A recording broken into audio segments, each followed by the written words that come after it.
Hi, this is Dan from American River Ace Hardware. Thanks for joining us today. We're going to be doing some burgers here at 225, no flipping them. And I'll show you the seasoning that I like to do that everyone seems to enjoy. This morning when I went to the store, they happened to be putting this on clearance, so 30% off grass-fed, grass-finished ground beef. I don't know if there's anybody has a problem with this over at Meat Church, but sorry, Matt Pittman, or you're welcome, one of the two. But I'm going to be using his brisket injection to actually put in the ground beef before I mix it up.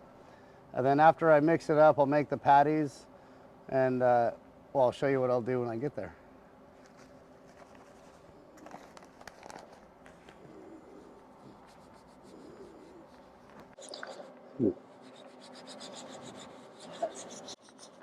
About that much.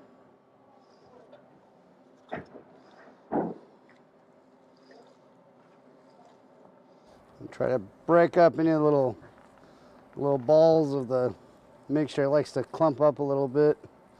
It's made to be mixed in water, not mixed in ground beef.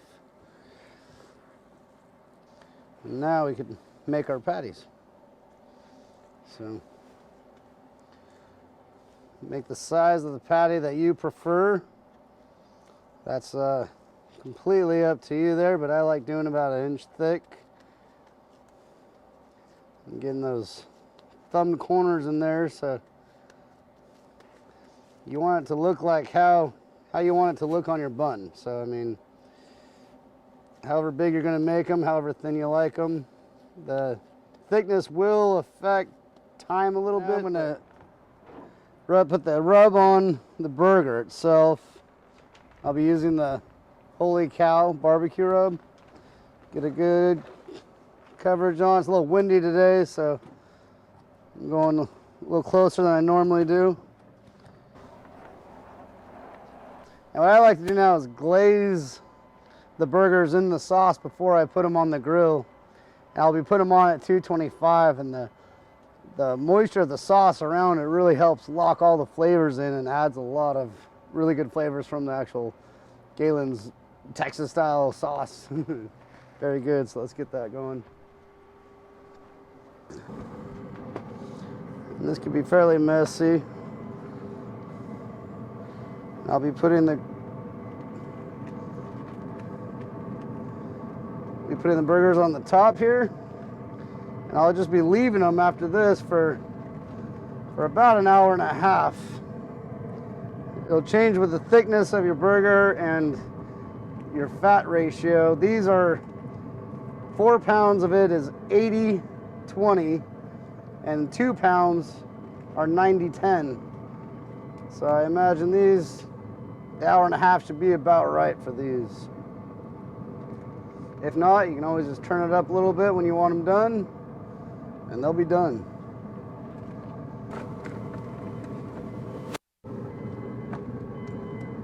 Try to see they're all about the same level here, so that's good.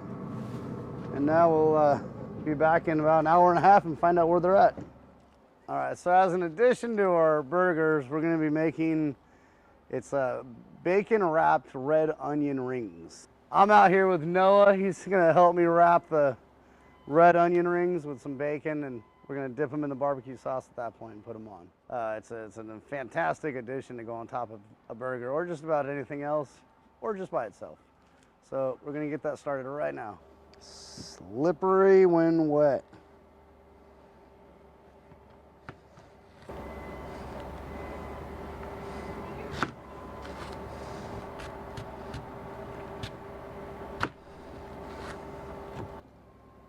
So I'll leave these two on.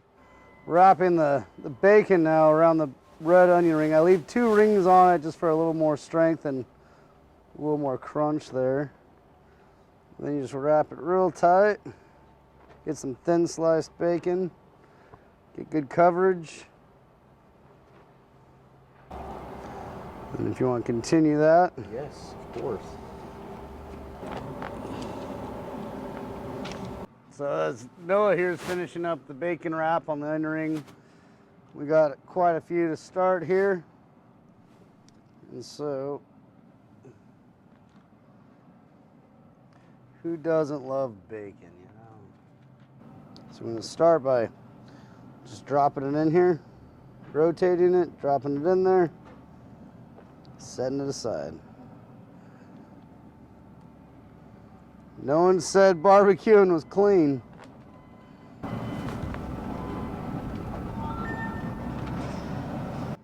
And again, we're using Galen's apricot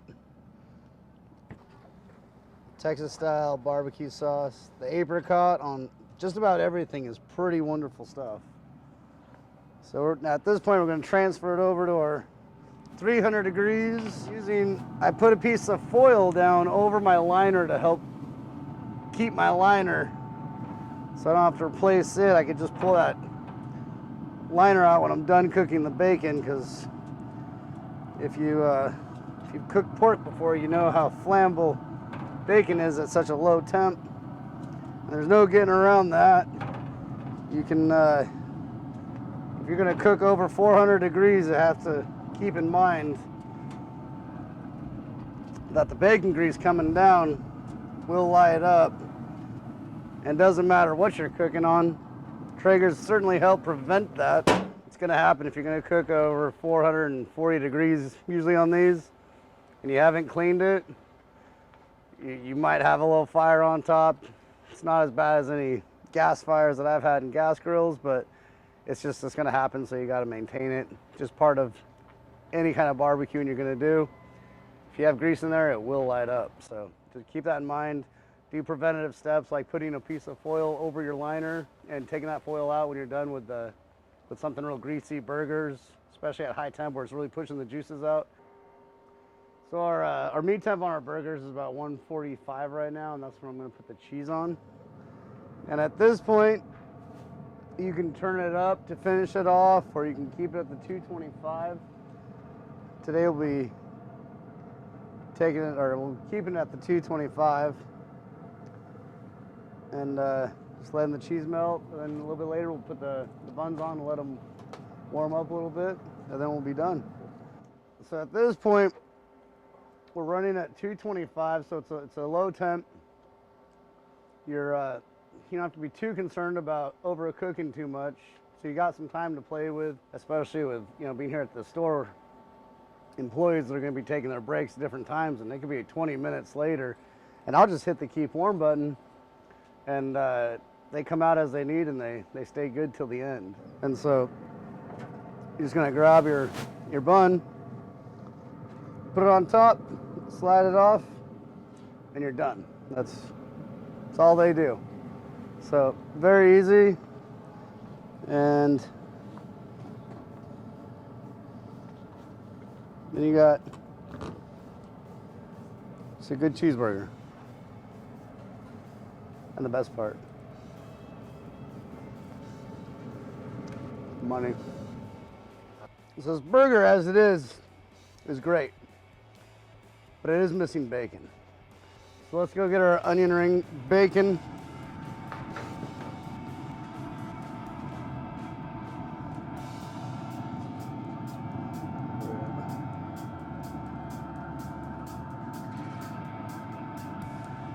Or go the big one and just get a real bacon cheeseburger right there. That's what a burger looks like.